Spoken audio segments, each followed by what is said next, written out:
Good afternoon, everyone. Welcome to the Center for Strategic and International Studies, to our Kenyan election review. Some weeks ago, we did a Kenyan election preview here at CSIS, and I'm not sure that many of our forecasts or predictions came to pass, which is maybe a good thing. I'm going to introduce, I'm very happy that we have a panel this morning consisting of two distinguished journalists who have been in Kenya following the campaign and the election in Kenya, and I'm going to introduce them in just a moment. My name is Mark Bellamy. I'm a senior advisor for Africa here at CSIS. Some years ago, I was ambassador in Nairobi, and I had the good fortune to spend several weeks in Nairobi just prior to this year's election. I want to start with a few opening remarks just to frame this morning's discussion, and then turn to our guests. As all of you in this room know, last week some 15 million Kenyans went to the polls to elect a president, to elect members of parliament, to elect governors to 49 counties and a number of other office holders. And by any standard, and certainly by African standards, this was a remarkable event, if only because of the thousands of campaign appearances by different candidates, because of the passionate participation of such a large part of the Kenyan electorate, and also because of the technological sophistication of this entire process, including the speedy electronic tallying of votes on election day. As you all know, incumbent President Uhuru Kenyatta won the presidency with a margin of victory that was larger than predicted in any poll, but not outside the realm of probability. And as expected, opposition leader Raila Odinga has rejected the result, claiming that these elections were rigged. Odinga genuinely believed that he had the numbers this time to win, and many Kenyans and international observers believed that as well. Odinga warned that he was certain that the incumbents would stop at nothing to rob him, yet again, of an electoral victory. Yet, unlike in 2007 and 2013, he is struggling to convince observers that these elections were, in fact, seriously flawed. Angry protests have erupted in some Nairobi slums and in parts of Western Kenya that are Odinga strongholds, but so far there is little to suggest a repeat of the ethnic-based violence that followed the calamitous 2007 elections. Most of the deaths thus far in this unrest, I think, can be attributed to quick-triggered Kenyan security forces. So I think at this point, it's probably a good idea for all of us to urge restraint on all sides, to Raila Odinga and his followers, restraint and in terms of putting supporters in the street, and to the Kenyan government keeping its security forces on a short leash. Most international observers quickly gave the thumbs up to these elections. The White House has issued a statement congratulating President Kenyatta on his victory. In Kenya, apart from the opposition's predictable rejection of the results, some legitimate doubts remain. Forms signed by election officials and party agents at each polling station and in each constituency counting center that are meant to confirm the electronic results of these elections have not yet been completely and publicly released. And for the Election Commission to say, don't worry, we have these forms in hand, isn't good enough. To put the final seal of approval on this election, these forms need to be posted by the Electoral Commission either on its website or otherwise made available for public scrutiny. And without that final step, public confidence in the Electoral Commission, which was a problem throughout the campaign, this lack of confidence will endure, and suspicions about hacking and rigging that Odinga has raised will likely also endure. I must confess that some of my predictions about this election did not come to pass, and in many ways I'm relieved that they didn't. It was very easy to imagine scenarios whereby this election, which was acrimonious throughout and thought to be exceptionally close, would end in disorder and possibly widespread violence.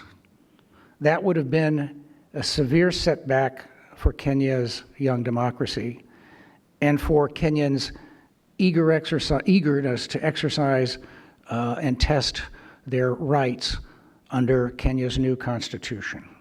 Now, happily, those worst-case scenarios did not materialize. I may also have been wrong in predicting that a clean, fair, credible electoral process, regardless of who won, would be a big boost psychologically for all of Kenya, and over time would have the effect of bringing communities closer together.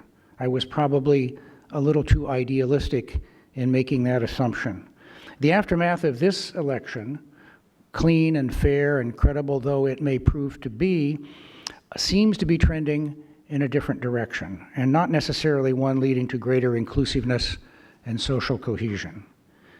It may be too early to draw that conclusion, but it's not too early to be concerned about the quick pivot by the victors to a crackdown on civil society, a move that recalls some of the low points that followed the 2013 election, again an election won by Uhuru Kenyatta and William Ruto.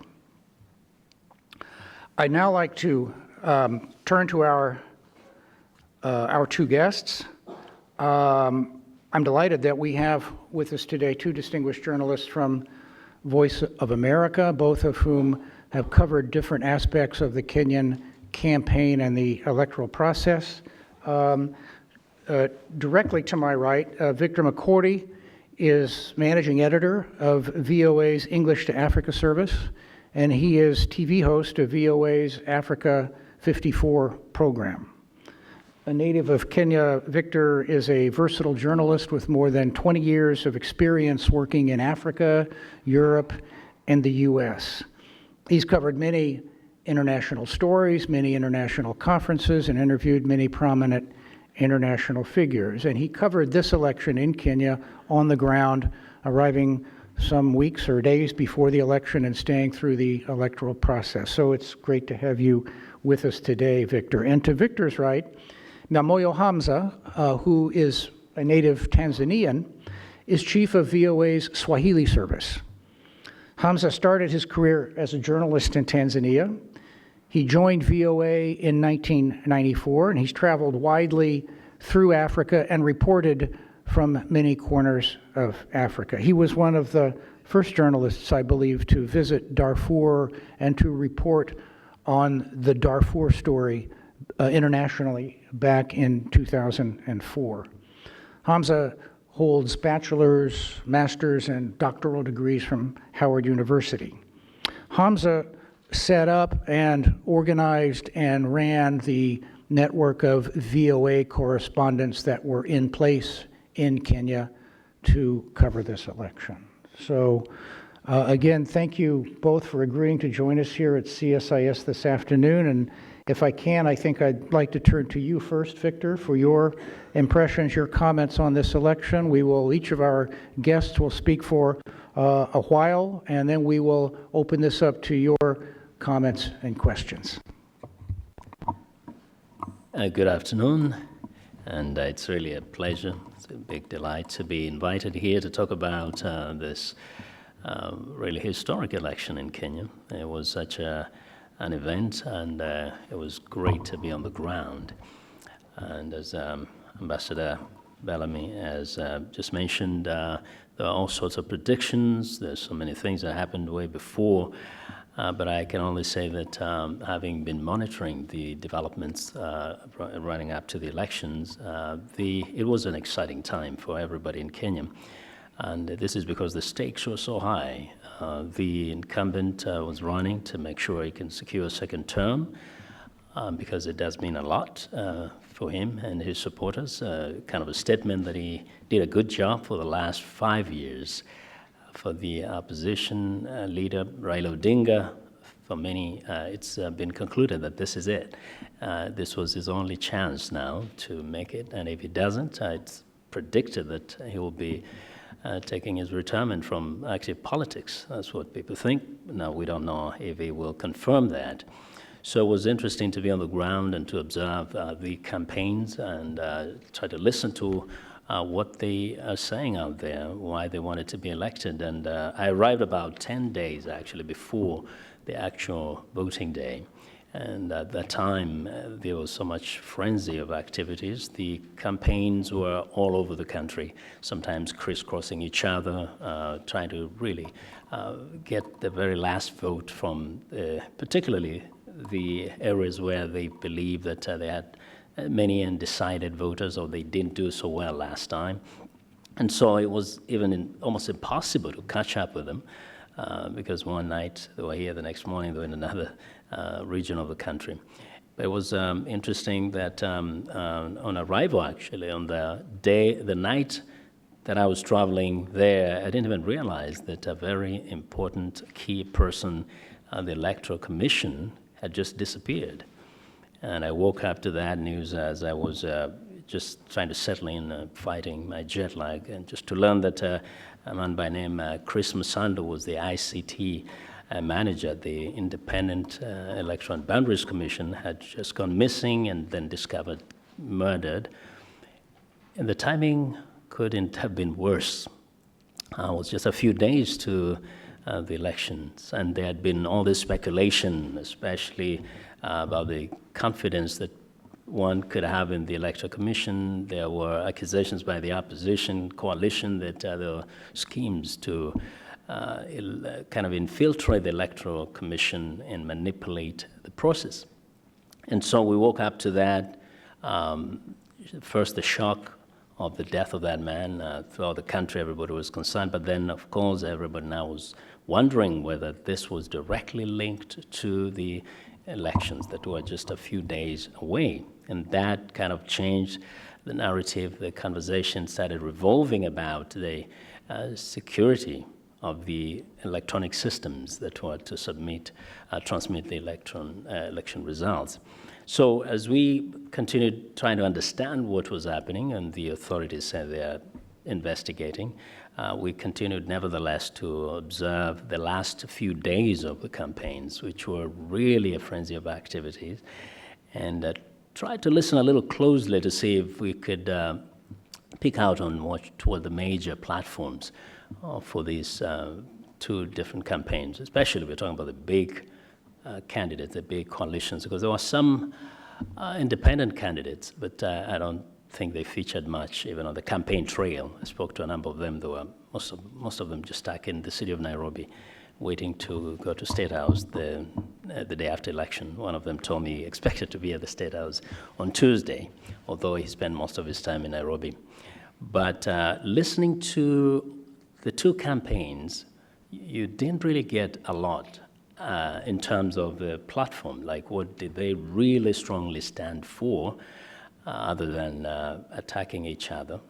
And of course, the ruling coalition took credit on the campaign trail for what had been done, especially in the area of infrastructure development, an initiative that had been started way even before, I think, the current administration, and they took credit for the implementation of those projects. I think remarkable was the SGR train railway system from Mombasa to Nairobi, and then later on all these networks of highways, which some of them were completed, some are still under construction. And what they said is that if you elect us, we will definitely complete the job. And therefore, they took care of what they had done, but also what they haven't done by using that as a call to allow them to complete the job. On the other side, the opposition, of course, had a hard time trying to convince the voters that they can do something because they didn't have anything to show for what they will do. There was nothing to make any reference to. So you could see that challenge, trying to convince the voters that they have a better plan. But on the whole, you can say, though, as a journalist, I was trying to look for real concrete plans with some kind of a strategy on whether it's economic development or otherwise, but you really didn't see much. There was a lot of drama, though. A lot of, they traded insults, some which were very comical. There was a lot of dancing on the campaign trail, a lot of entertainment there. And then, of course, later on, the day came, was very well organized, really nicely orchestrated and executed election day. We went around the polling stations, fantastic job, you can say. I think the election went on well. There were a few problems here and there, delays and a few missing things, but on the whole, I think election day was a success. There were a few complaints about, perhaps any serious irregularities, a few long lines even right downtown Nairobi City. But because the Electoral Commission had promised that everybody will be allowed to vote, those who were in line managed to vote until perhaps even 8 p.m. After the polls closed at 5 p.m., I think. And so it was interesting to observe that, and then eventually the results started streaming in, or being streamed live on the screens of the Electoral Commission, and it didn't take long before we saw this gap between the incumbent and the opposition leader, and soon after that, the opposition leader said those numbers are fake, and of course, set off all this drama. And the debate started on around the issue of the transmission and whether this were credible numbers on the screen. And the conversation almost threatened now to stall the whole process. And we can talk a little more about that, but I think that is generally what I want, I could share with you as just an overview of what the process was before, during, and after the election. Mm-hmm. Yeah. Okay. Thank you. Hamza? Yeah, thank you, Ambassador Bellamy. Thank you, Vincent, for sharing the podium with you. I'm going to go back a little bit to show how we, as the Africa division of the VOA, prepared for this election. Because we felt that this is a very important election, very unique in terms of accomplishing a credible election, and also demonstrating how far has Kenya distanced itself from 2007. Those are two things that a lot of people were interested in. So as a division in the VOA, we decided we are going to go to Nairobi. I led a team of 5 trainers. We spent 2 weeks in Nairobi and Mombasa and trained a total of 25 stringers. Not all of them were from Kenya. We pulled some journalists from Ethiopia, from South Sudan, Juba, from Rwanda and Burundi, Uganda, Tanzania, and mostly Kenyans to,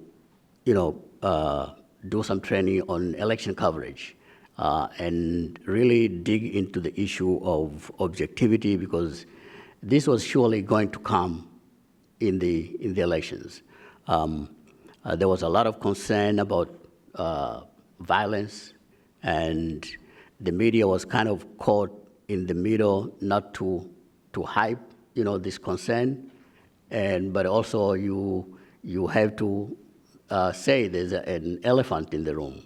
But so the delicate balance there. So we wanted to deal with it. So we did this training with on all platform, radio, TV, and digital content for 5 days in Nairobi, and then later we went to Mombasa and did a lot of social media training.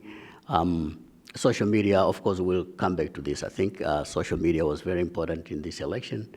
So we wanted to address that before the elections. So during the elections, we had a total of 10 stringers, and then we had people from here, as Vincent went, and BMJ Muridhi from Swahili service also was in Nairobi, and we had people in Mombasa, in Garissa, Machakos, Nairobi, Kisumu. So we had a very good coverage across the country. Talking about the election itself, the way we covered it, we just made sure that we capture the mood and what is going on.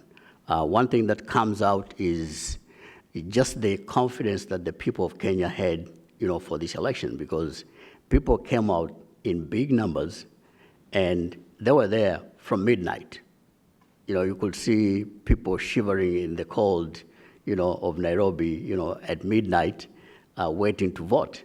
There was a seminal moment, if I could call it that way, when the First Lady of Kenya, Margaret Kenyatta, stood in a line in Lavington for 4 hours, to vote. She came in and she got in line and she didn't vote until 10 a.m. So there was a lot of expectations and confidence among the people that they wanted to do this right, and they did their part.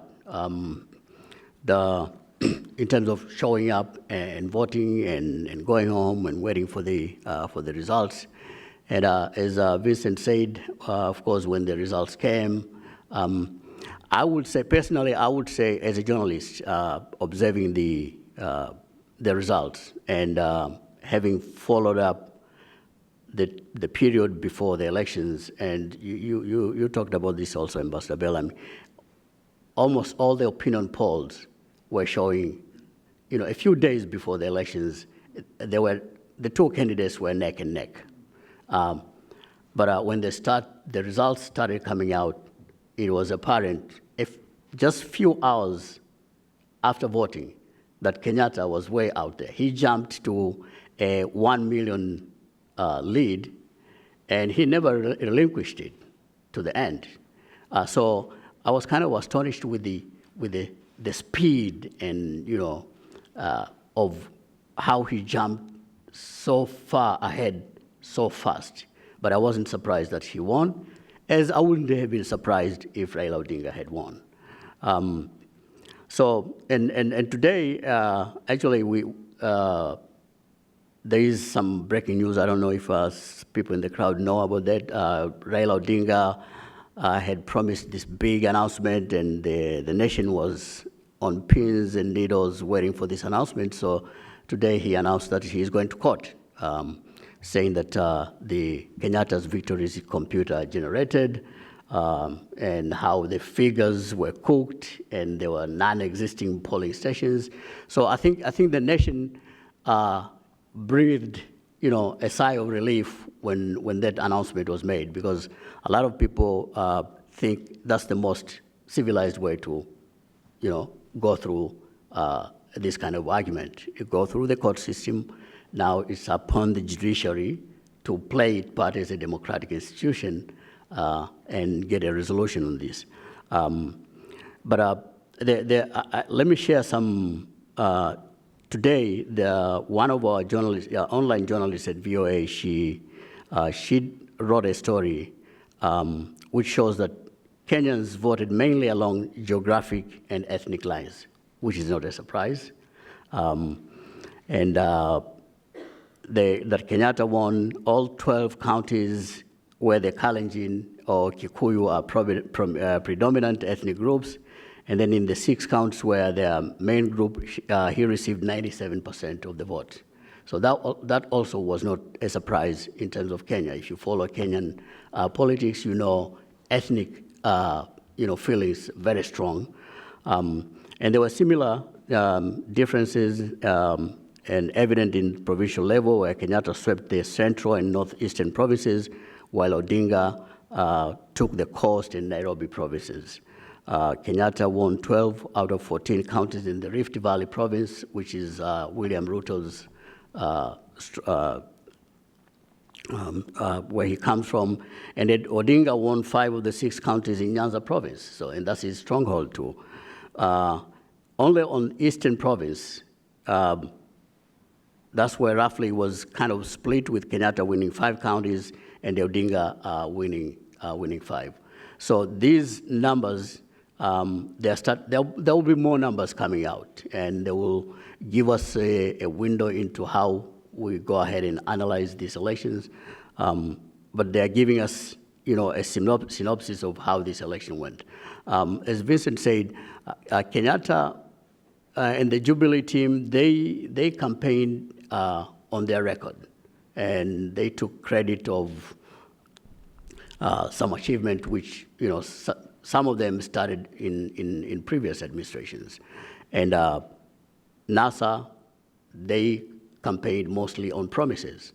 And mind you, you have to remember that NASA was put together just a few months ago in April.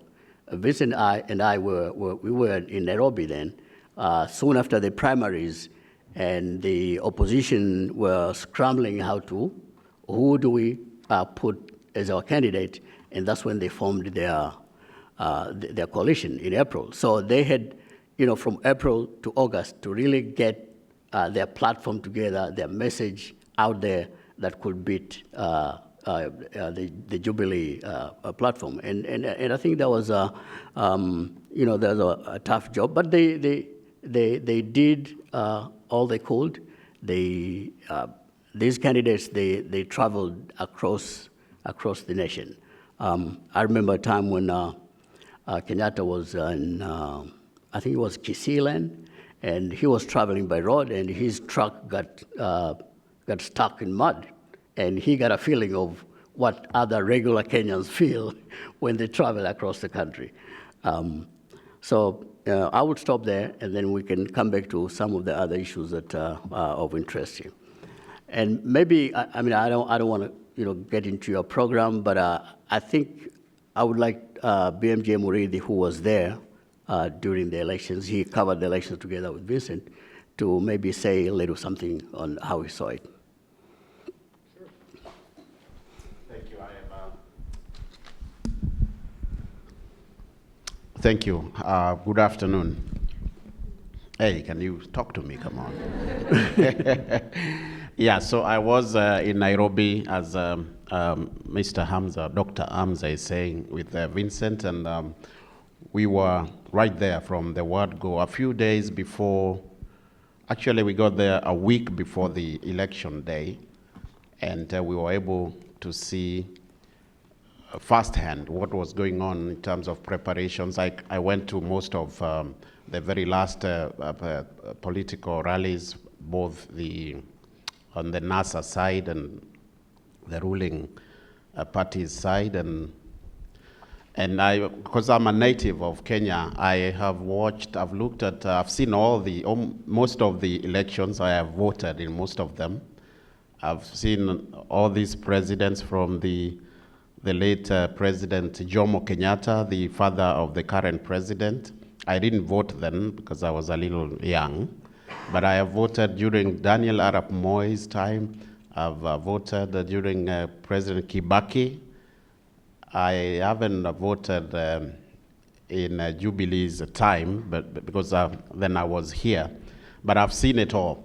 And what I would say from a journalist perspective, point of view, my assessment of how the election went, especially the process of preparing and voting, and also having gone to Gatundu, where the current president cast his ballot on the 8th of this month, is that this was probably the best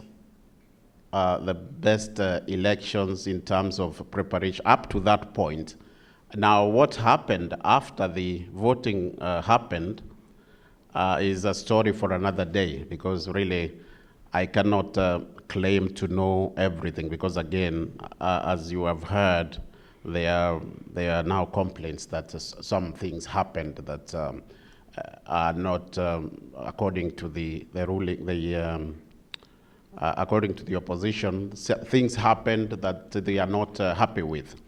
And we are going to know that. I was speaking to Hamza earlier, telling him, I mean, I think what Mr. Raila Odinga has done is really the right thing, because even for us who are not privy to the exact workings of what was happening behind the scenes when they were counting the votes, it will be a good opportunity for us to see, through the judicial system, whether things happened or whether they did not happen and they are just crying for no good reason. So basically, yes, and I think maybe later if there's an issue, a specific issue that we may need to talk about, I'll be more than happy to share. Thank you. Thank you very much. Actually, that's a good point. I just want to underline that I think most observers, certainly most observers that I've talked to, would agree that this was an exceptionally well-run election. And particularly when contrasted with previous attempts where you've had some pretty severe technical breakdowns, which then have led to an absence of public confidence in the process. That was not an issue this time. The technical breakdowns were not an issue. That said, I'm not sure that technology is also the answer, that technology doesn't guarantee a free and fair election. But this was a big improvement for Kenya. I wonder, before we go to questions into the larger audience, I'd like to ask Vincent and Hamza a question or two about the media and the media's coverage of the election in Kenya. You had teams all over the country, and can you share with us a little bit, can you tell us, did those reporters that you had out in the field, did they have free access? Were they able to get to the polling stations? Were they able to talk to officials and talk to voters?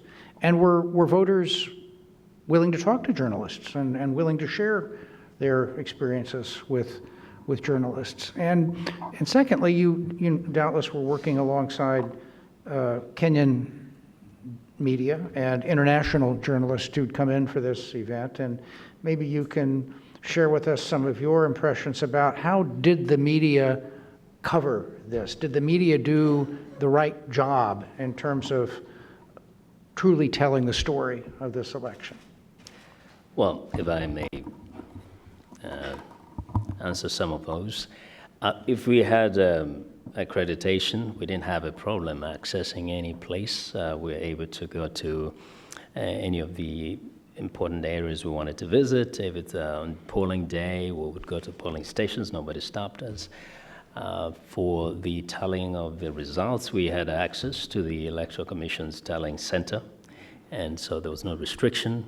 I don't think there was any problem speaking with either the participants in the campaigns, the politicians. The challenge was that some of, they were moving around too much, especially the presidential candidates. So pinning them down for a sit-down interview was a big challenge. Their priority was elsewhere. They wanted to appeal to the voters. They were not too interested in talking to some of us.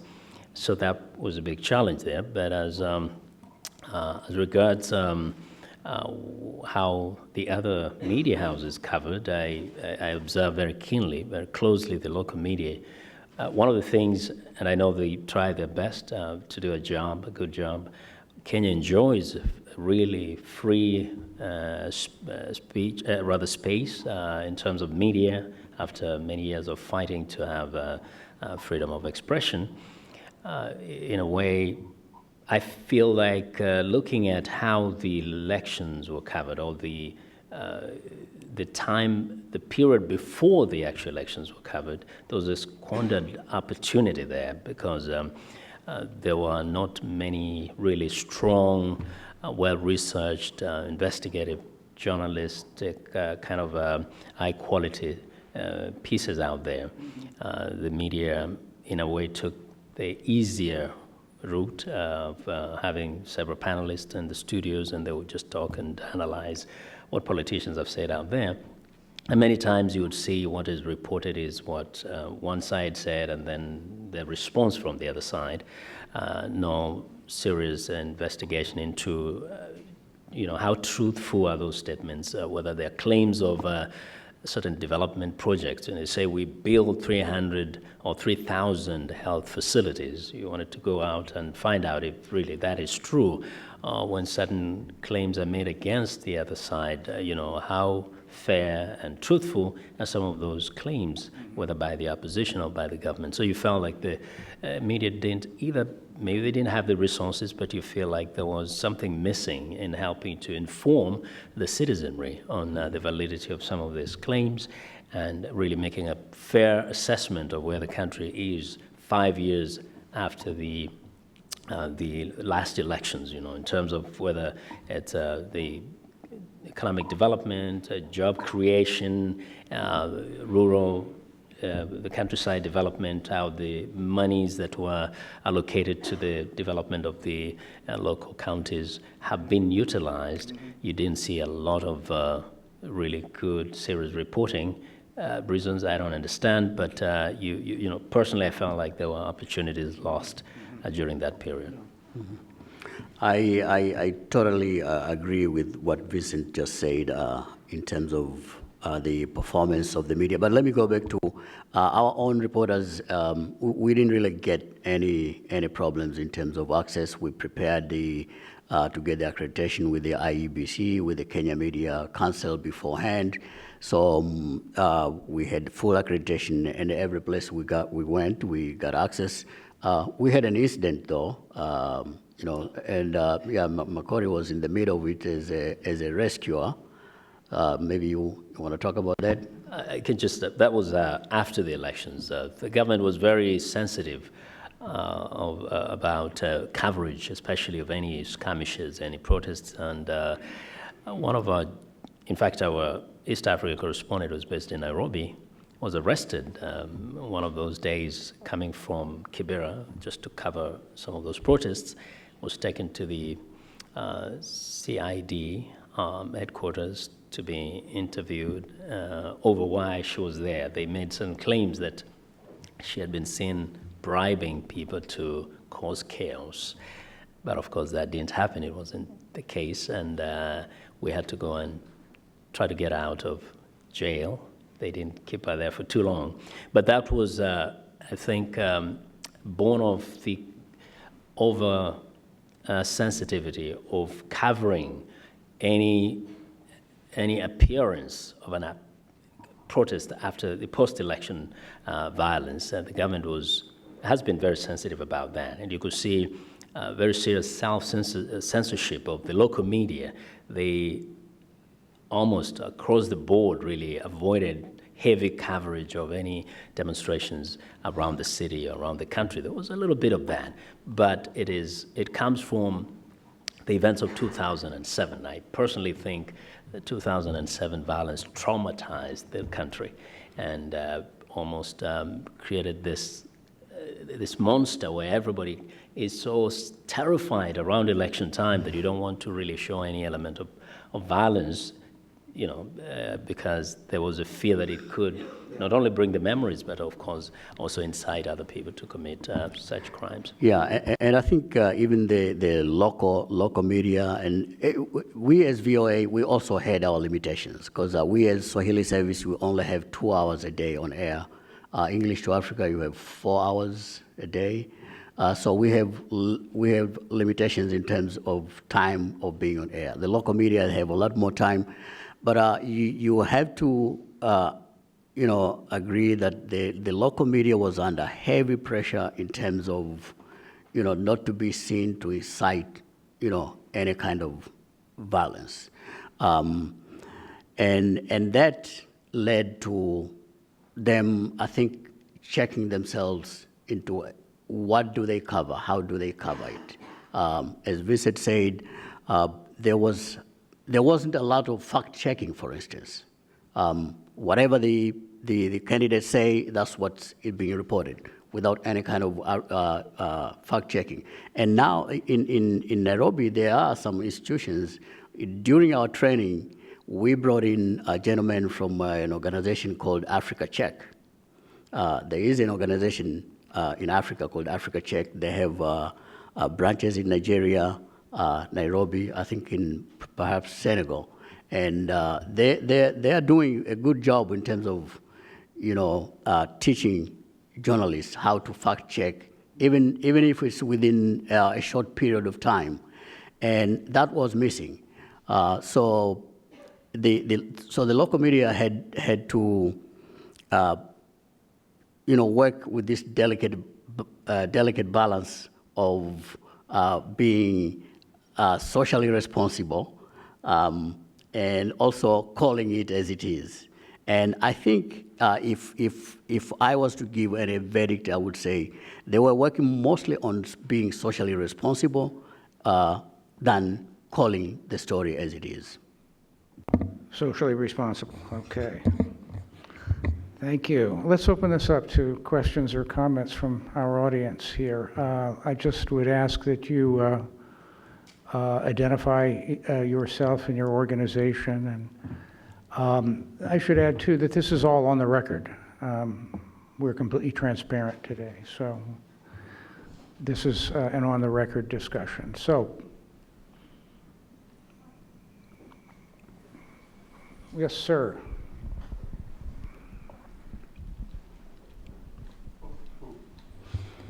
Yes, well, 1 and 2, that's right, and then he will go second.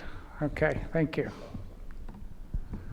Yeah, thank you very much. This is a very stimulating panel. My name is Dr. Tom Herlihy. I've been going in and out of Kenya since 1980 when I was a Fulbright scholar. Mimini Mwanchi. Mwanchi Yapwani. Okay. One of the things, though, that is always troubling about Kenya is there are these extrajudicial killings. I think back to Tom Mboya and, some other charismatic politicians. And the ambassador alluded to the murder of this gentleman who worked for the Electoral Commission, and I was just wondering, neither one of you have addressed that at all. If you could just bring us up to date on any news you might have about the police investigation into this murder, and does it look like it was an extrajudicial killing, or what do you know about it to date? Thank you. Let's take another question. We'll take that question. We'll add another one. Yes, sir. Hi, Matt Laniel. I work with Near International, an NGO that works in Kenya and Ethiopia. I wanted to ask a question you started to talk about, Vincent, regarding the counties. Certainly one of the big stories we've heard about, kind of more in academic forum, not very much in the news media, is this untold story about counties. Certainly this is the first democratic transition of counties. This is the first election this is the second election since the first election 5 years ago, and that were created in the 2010 Constitution. And so as more powers and as more taxes get pumped into counties, I'm really wondering what is the untold story there. Certainly we can generalize about ethnicities and groups that are in these counties, but we know that a lot of them, many counties are also heterogeneous. There's different groups, and I'm really wondering what the impacts are being felt across the country are. So let me do the Sandoz question, and you'll do the counties question. Yeah, the investigation of the death of Chris Sandoz is still going on. Officially, that's what we're told. As Vincent said, the timing of his death, his disappearance, and then murder was really disturbing. It left room for a lot of speculations, and the fact that this gentleman was he was described as the man in terms of how the IEBC computer system, security system works. So when he disappeared and died and got murdered at that time, there was a lot of speculation that it could be political. But then around the time, there were some stories that were talking about a love triangle because he got killed with a young lady with him. So there was a lot of speculations, and the IEBC was quick to come out and say his death won't affect the credibility of the computer system with the IEBC. But the investigation so far, unless there's any new news, the investigation so far is still going on, so we don't know. Yeah. And also, the NASA flag bearer today, actually yesterday, spoke about Musando, and he says he's very certain part of the reason he died was to cover up, that he died because, as they have been saying, because he had some information that was very critical and somebody wanted that information, and in fact that it might have been used to get into the systems. And therefore this is certainly something that we are going to get more of when they go to court, because I'm sure, according to Mr. Raila Odinga, Musando's name will come up in court. So as Hamza says, that's what we know for now, at least from the official position from the government and the IEBC. Okay, so if I may take it up from there. First, we know 2 or 3 things. Mr. Musando was murdered, he was tortured, and the police launched an investigation. A few people were arrested, but up to now the investigations are ongoing. We don't know why he was killed. Nobody can say for sure why he was killed. That's where we stand, and we'll wait and see. That is, at least from a journalistic perspective, that is where we are. We cannot speculate too much. As for the history of Kenya and the record with how well and quickly the country resolves issues of high-profile murders, perhaps unless something changes in the future, I don't think there has been a great record of quickly resolving some of these issues. Many of them, after some time, have actually been forgotten, and we never got to know who murdered who and why. And that's really critical. Who did it and why they did it many times gets lost in the space of time, and it's unfortunate, really. So we hope somebody will get to the bottom of this, and eventually we'll know who killed him and why they killed him. Now, taking the question of the counties, for many, many years, Kenyans had been clamoring for a system that can allow developments to be the management of the counties or their local areas of jurisdiction to be managed by their own people in their own area. And I think the county system is the best thing that ever happened to Kenya. Now, with the devolved system of government, funds are allocated to the different counties. The counties are just like the states in the United States here. And every county has a governor, has representatives, and has other officials that run the different projects within the county. Now, they have contributed to a great deal to the development of the different regions of the country. Some have done really well, and there is a good spirit of competition among governors to kind of do better than the other guys. And a few of them have been really doing a fantastic job, but there's also been accusations of massive corruption because everybody has now a little bit of control over funds within the local area, and there have been accusations that some of those local officials have pocketed some of the money that was meant to develop the counties. And so that is very unfortunate, and it's across the board. Some have accused governors and other officials that are members of the opposition parties of corruption. Some of the ruling coalition have been accused of the same. Corruption seems to be kind of something that is been seen as common among officials, and so that is the downside to it. But other than that, I think the counties have is a good thing that happened to Kenyans in terms of holding their leaders accountable, because now development is localized.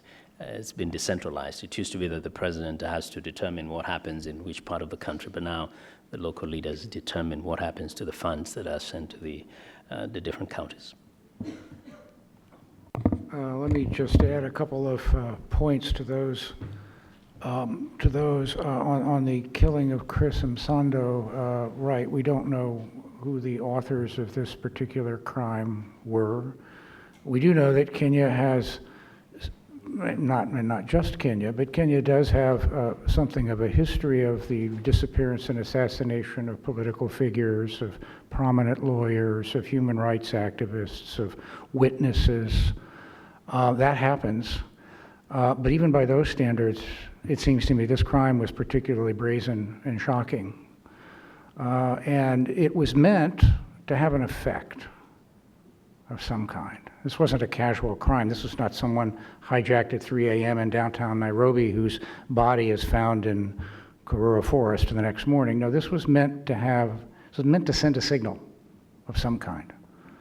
We just don't know exactly what the signal was. I do think that it, in some ways, casts a shadow over this election, and for me, at least, one of the enduring recollections of what otherwise is probably going to turn out to be a historically free and fair election is going to be this unexplained murder. The one signal it does send that is indisputable is one of impunity. I'm sure the authors of this crime were confident, were acted confidently and with a sense of near perfect impunity. The counties are an exciting story in Kenya, absolutely. As Vincent pointed out, these were some of the most hotly contested races.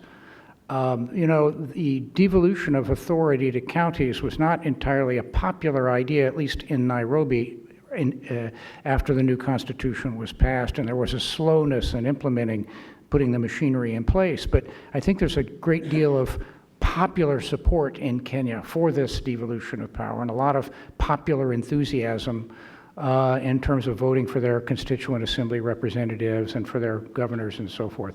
This is a lot of money. These are a lot of resources that are being pushed down to the county level.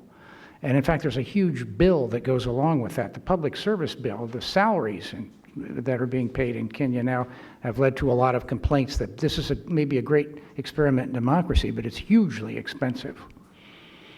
The stakes are high at the local level, salaries are high, resources are there, so these races tend to be as hotly contested as the national races. I saw a poll, maybe this was a poll that Nick Cheeseman showed me. This was on what Kenyan voters were asked which of the 6 ballots you're casting is the most important to you, because they voted for 6 different offices.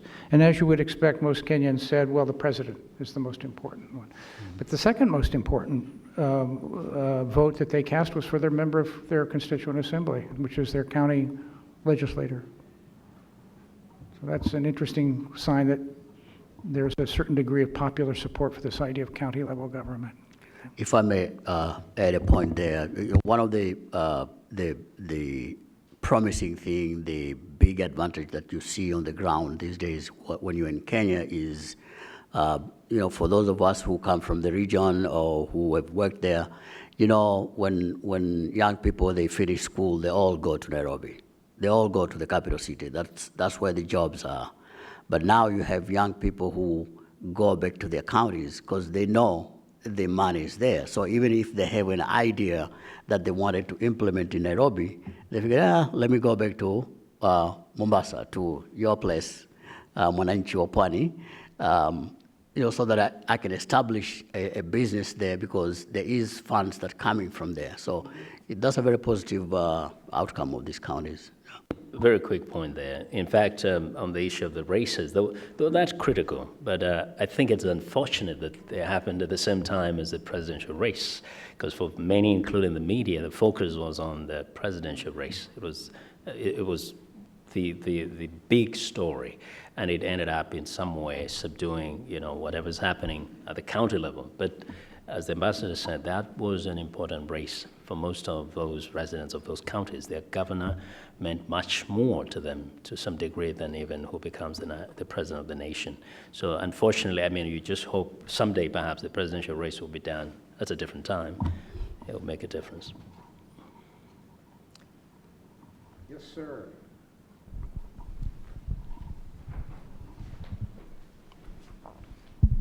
Thank you, Ambassador Belani and Vincent and Hamza. My name is Robinson Jeru Gedai, Kenya's ambassador to US.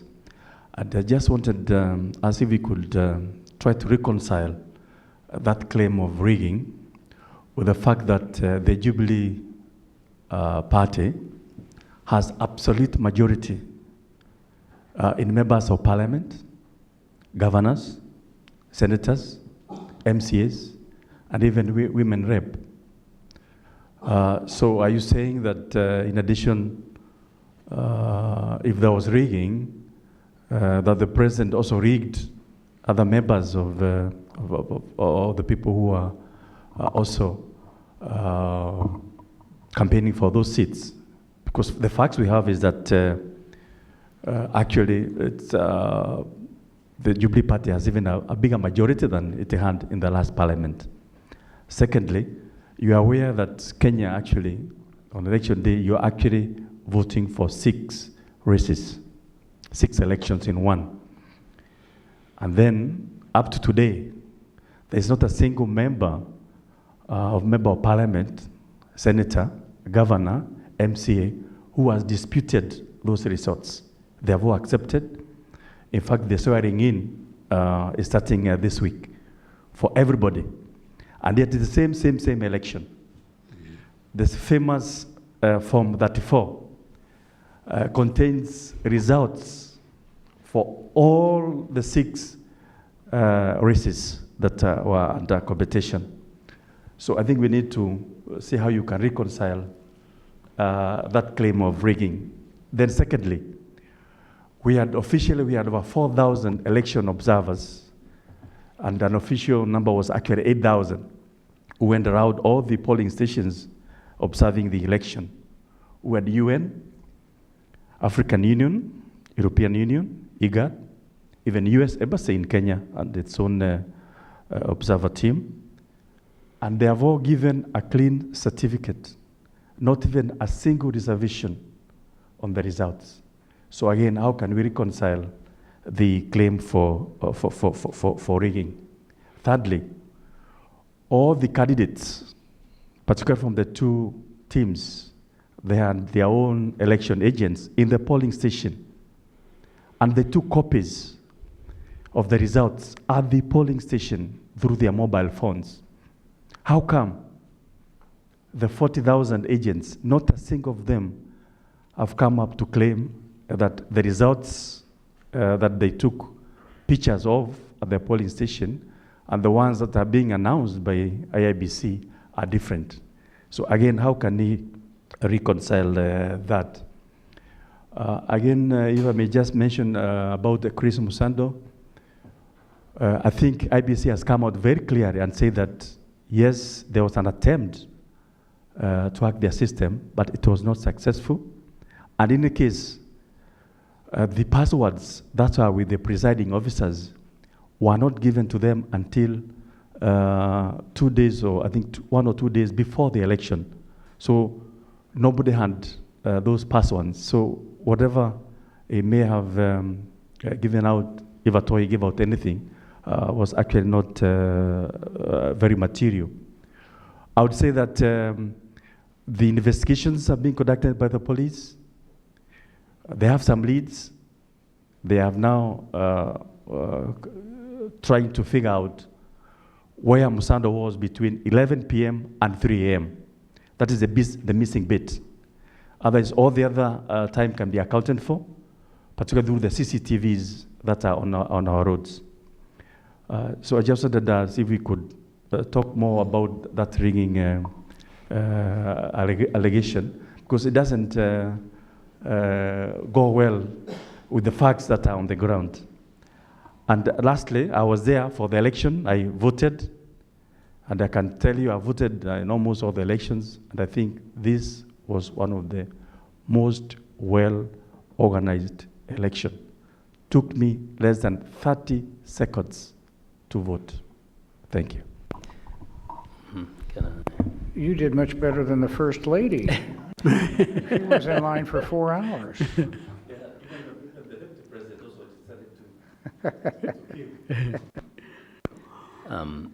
I'm willing to take on one of those questions. Ambassador Githai, first I hope I or Hamza did not create the impression that we own that claim of rigging.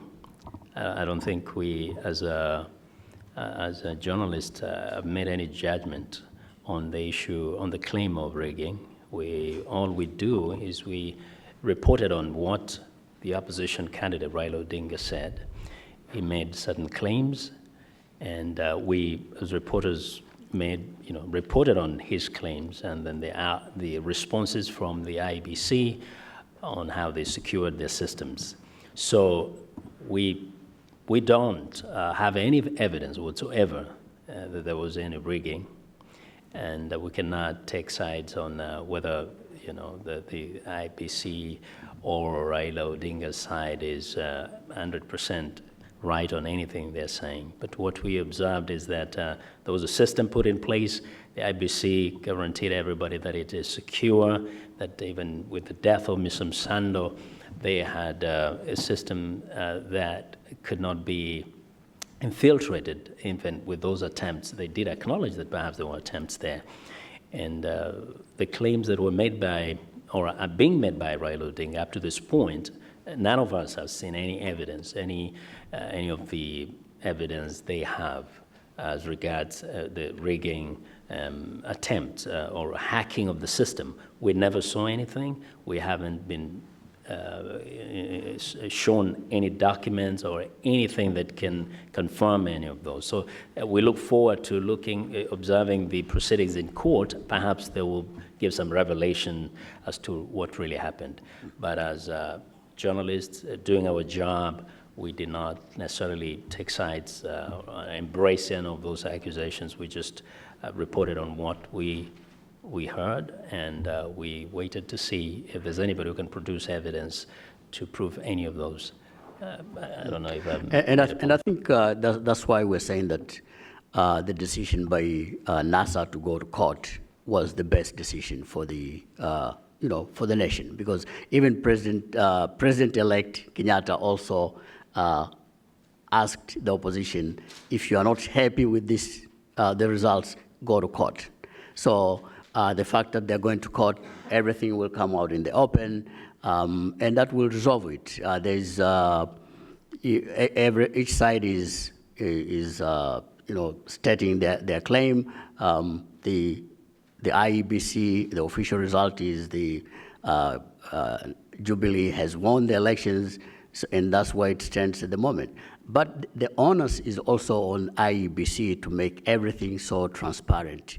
Everything that has not been made transparent so far to be made transparent. The EU today called on the IEBC to make I think there's some 2,900 forms, 34A or B, which haven't been posted on the IEBC systems. EU is calling on the IEBC to do that. That's all about making sure that there's transparency and resolve this issue. And just one other point, in terms of the entire process, in terms of the numbers in Parliament, governorships and all that, one of the things that one needed to recognize is that the dynamics this time around were really different. And in terms of how they performed, forget about the presidential race, but even at the other races, as the ambassador says, it is true that the campaign was kind of different. We mentioned a little earlier that the Jubilee coalition had a very well-oiled machinery on the ground because they have been around since the last election. They have been literally campaigning since the last election. The opposition coalition is a very new outfit. They were trying to find themselves, trying to kind of figure out how to move ahead, and therefore they had certain disadvantages. So in all fairness, the Jubilee coalition did an amazing job on the ground, focusing on areas where they did very poorly last time, and then you can see that they performed well in terms of the local races, member of parliament, senators, and governors. So there's no dispute over that. And as Ambassador said, it's true. Not many people have disputed the victories of some of those officials, whether from the ruling coalition or the opposition. So the dynamics were completely different this time than 2007 or even 2013. I want to thank you, Ambassador, first of all, for being here, and also for your comments this afternoon. I guess one prediction we could have all made before this election was that it was going to end up in the courts, regardless of which side appeared to win, which side claimed victory, and even in this case, with what appears to be a fairly clear-cut and perhaps decisive win by President Kenyatta and Jubilee, it was going to end up in the courts. And that's not necessarily a bad thing. At the end of the day, it seems to me, what matters is how broadly are Kenyans, all Kenyans, reconciled to the electoral result, whether they, particularly those who are on the losing end of it. And so anything that can be done to achieve that result, that reconciles particularly the losing side to the result, it's worth pursuing that.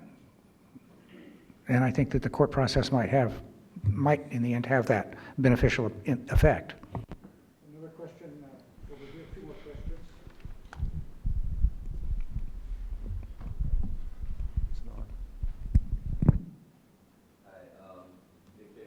I'm just wondering what your impression is of the recent crackdown post-election on the human rights NGOs that are operating, specifically the two leading ones? Well, of course, everybody kind of was a bit suspicious at the timing of cracking down on those NGOs. But of course, you probably have heard that that was reversed. The government requested the NGO coordinating body to kind of let that slide for now, for the next 90 days. There are claims that they hadn't been paying taxes. They have employed foreigners without permits. Now, I personally I'm not privy to all those details, whether they have issues with the taxes or employment of foreigners. I don't know about that. But of course, anything happening at a sudden time can be seen as suspicious, because people speculated that when Raila Odinga said he will not go to court, that they probably would go by proxy through some of those organizations. And one of the two people think about actually are the ones that were banned or were nearly banned until that ban was kind of lifted. So, of course, those suspicions as to why do you want to crack down on these organizations at this moment. But at the same time, we don't know whether truly perhaps they had committed some of these crimes, if you call them so.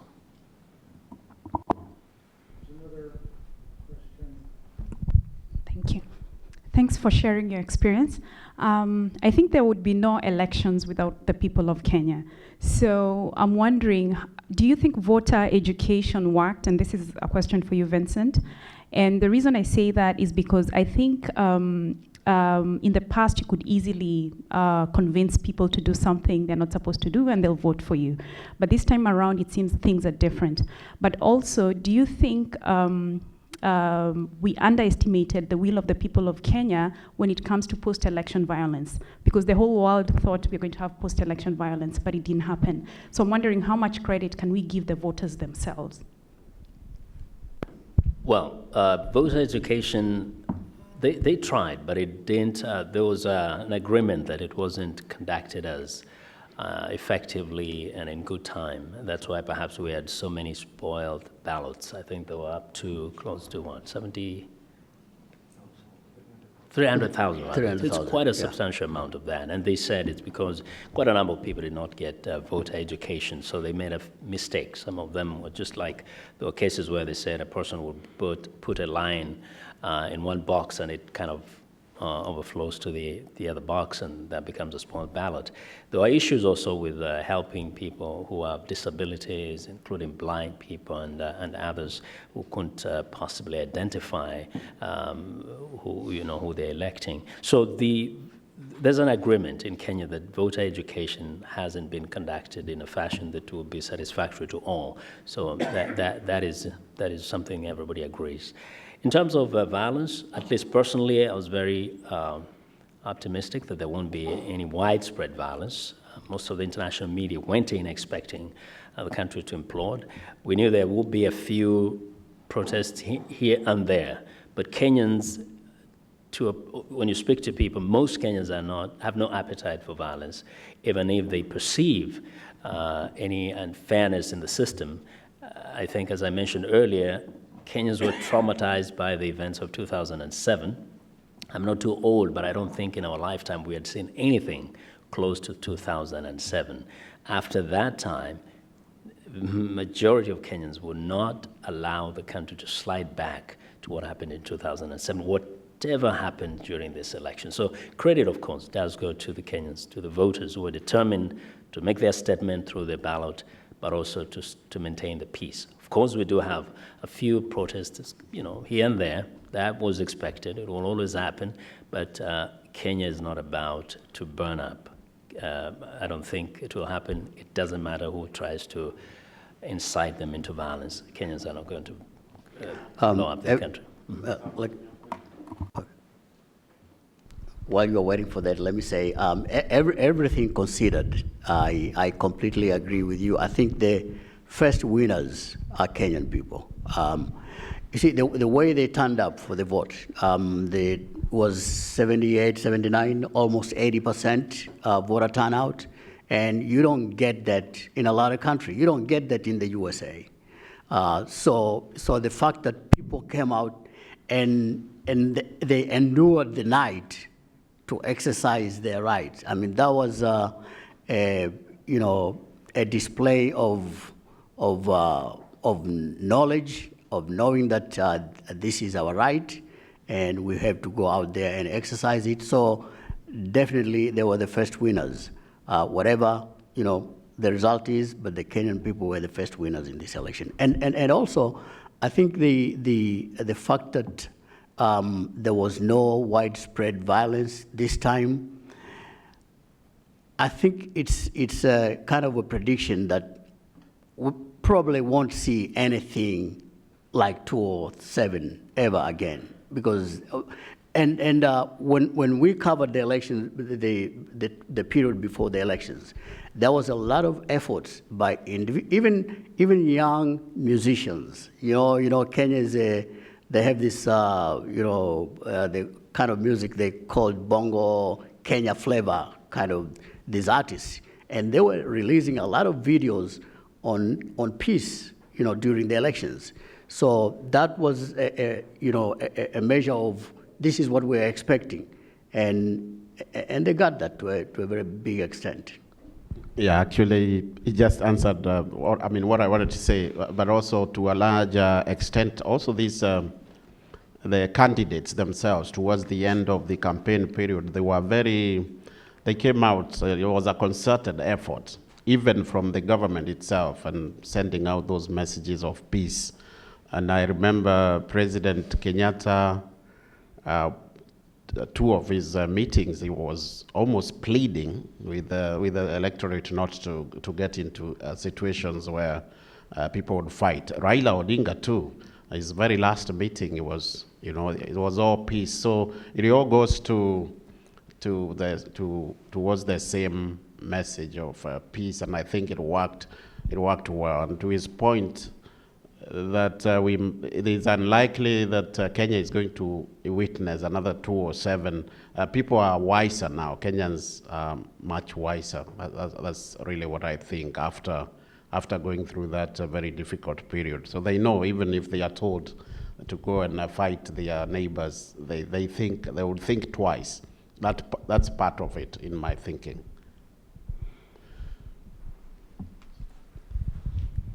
I think we have time for a couple more questions. So we'll come to you second then. All right, thank you. I'd first like to thank the panelists.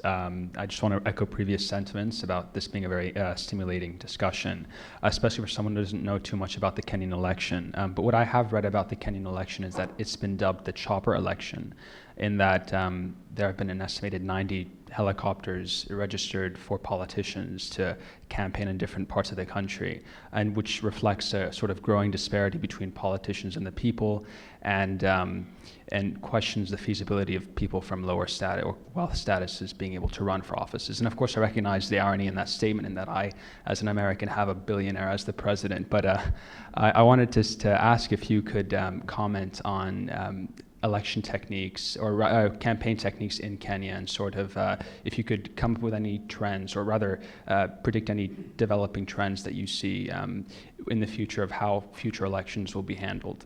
Thank you. Okay, we'll take a second question and then move them together.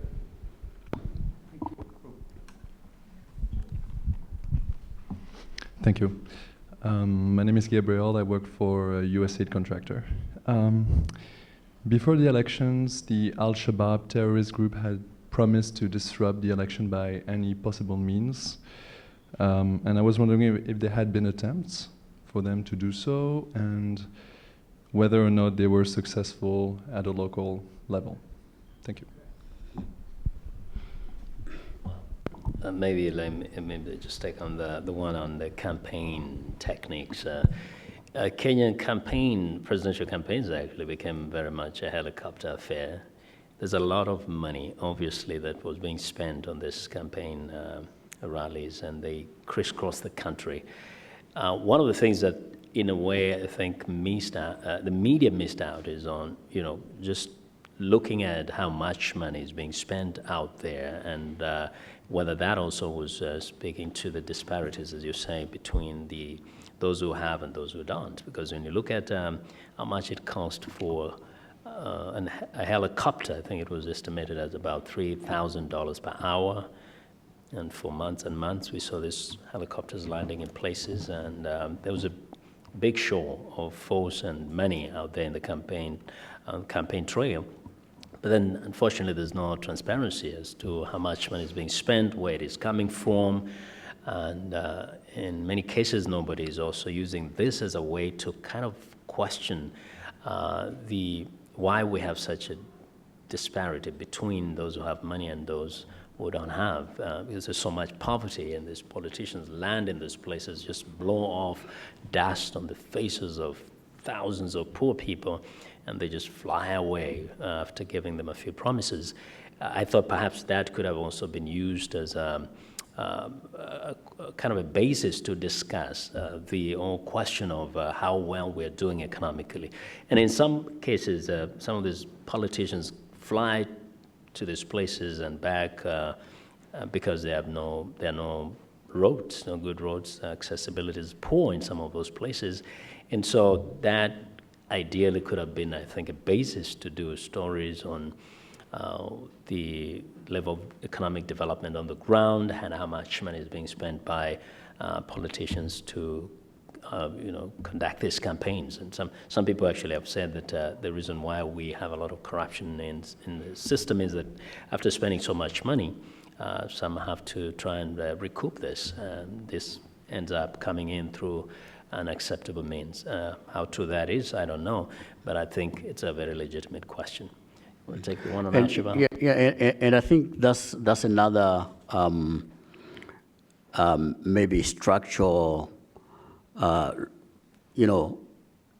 regulations that could be put in place in the coming elections, financial disclosure in terms of how much money is being spent during these elections, how are they getting this money, where are they getting this money. In Kenya, and like many African countries, there are no real regulations when it comes to how you collect your campaign money, how you spend it.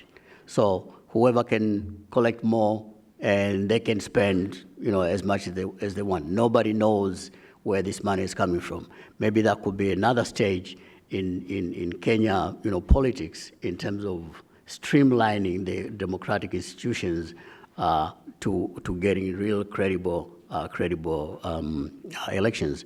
As far as Al-Shabaab, there were those threats, but there were no reported incidents of Al-Shabaab attacking the period close to the elections or during the election day.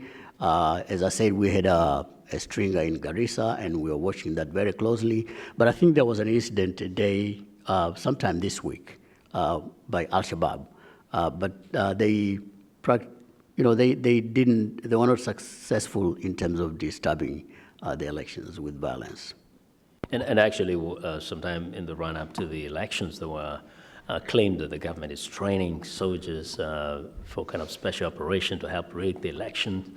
But in fact, the government clarified that we live at a time that we are under threat from Al-Shabaab, and that some of the training that was being offered was to make sure that the elections will take place peacefully and that there will be enough security. And they can take credit for that. I think the security was provided enough to have the election take place, even in some of those frontier counties, fairly peacefully, and nobody was intimidated, or nobody failed to go to the polling station because of fear of Al-Shabaab attacks. And I think the government can take credit for that. Yeah. I think that's right. In some ways, there had been an uptick in Al-Shabaab attacks before the election. These were mostly bomb attacks on military convoys and military vehicles along the border with Somalia, and some felt that might be a precursor to a bigger Al-Shabaab effort to disrupt the elections. But as they said, for whatever reason, that did not occur. And so that actually would be an interesting subject of analysis. Why didn't it occur? Because they were not capable of doing it? Because they elected not to do it? Because the Kenyan security services turned it off and contained it? I don't know. Interesting story, though. On the election campaign, I just would add a couple of things. It's always astonished me the extent to which Kenyan politics are so demonstrative, and the candidates traveling hundreds and thousands of kilometers from one big rally to the next in every corner of the country. So there's a tremendous amount of showmanship in this, even by American standards. And naturally, a lot of money changes hands in this. I mean, people need to get transport paid for. They need to have their meals paid for. So there's a lot of money being passed out. I was always struck by these giant lorries on the roads, clogged with young men with their banners and so forth, jamming the highways in support of their candidates. One thing I would say too is that most important Kenyan politicians, and even down to the level of governor or member of constituent assembly, have fairly sizable security entourages. And these entourages are sometimes formal and with bodyguards, armed bodyguards, and sometimes they're less formal. And sometimes they're entourages that just assemble for one purpose and then are not there the next day. And I think before the election there was a worry that given the stakes in this election, given the intensity of this campaign, that there was a real risk that some of this would spill over into violent clashes between armed groups before the election. And that did not happen. The campaign itself did not spill over into the kind of violence that you might have feared in a charged atmosphere like this, where so many people are running around with guns. It sort of sounds like a description of the United States, but I didn't. Do we have time for maybe a couple more questions? Dr. Noyes, and then. Thanks. Hi, Alex Noyes. I'm a senior associate with CSIS here. And I was hoping the panel could speak a little bit more about the recent police killings, particularly if this looks like it was at all directed from the top, or if, as Ambassador Bellamy mentioned, it was more trigger-happy policemen, and whether or not IPOA, the Independent Police Oversight Authority that was stood up now about 5 years ago, is investigating on that front. So thanks very much. And there was this young woman here. I'm sorry I can't get to everybody, but I think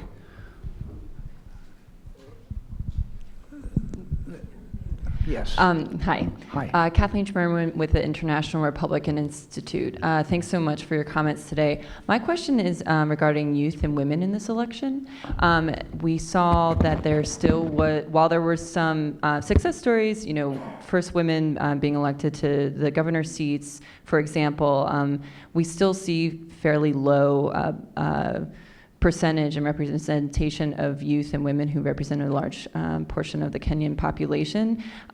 So much so that at the national level, at least, the parliament and those seats still don't meet the constitutional requirement of the 2/3 gender role. So could you speak a little bit to the dynamics of women and youth in this election and what might need to happen to have broader representation going forward?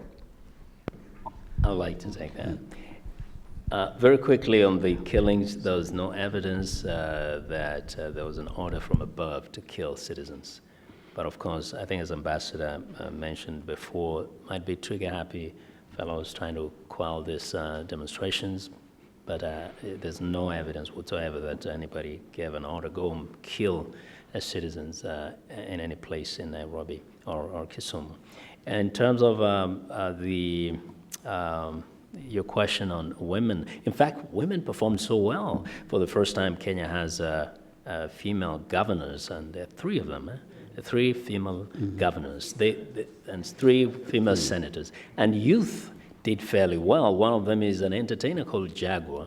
He's now a member of parliament. There were a few other youth, I can't remember all their names, but I think there is a progression towards embracing more women leaders and young leaders. But also, there's also a financial factor. Our campaign is, to some degree, also determined by how much money you have. And one of the young fellows who won is called, forget the guy from Embakasi. Owino? Not Owino. It's been a Bob Owino, a perpetual student. He's been a student at the University of Nairobi, but he swims in money. And the journalist Moha in Nyali, Mombasa also. Exactly. So this young man, for example, has a lot of money. I don't know where he gets his money from, but that money, I think, helped to propel him to that position. He got elected in a constituency that he was never born in. He never lived there, and it's just how he got in, I don't know. So there's a financial factor. Sometimes we don't have many women with that kind of money. And the young men also, young men and women don't have that kind of money. But this time around, I think there was a lot of goodwill. There are a number of people who were elected who didn't have a lot of money. One of them was a cook in Kericho, and a security guy, you know. And a student. I think this election really took Kenya to another level. It gives promise that in the coming years, people will be elected on their character and judged not by how much money they have or whether they're male, female, or youth. So I think there is progress being made. There's hope.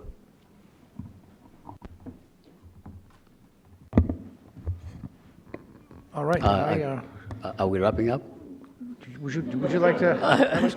I was going to sort of start to wrap up. Okay, but well, may I? Please. I just wanted to say this. I mean, most of you know that the VOA is a U.S. government-funded organization, but I wanted to make this disclaimer here that our remarks do not reflect views of the U.S. government.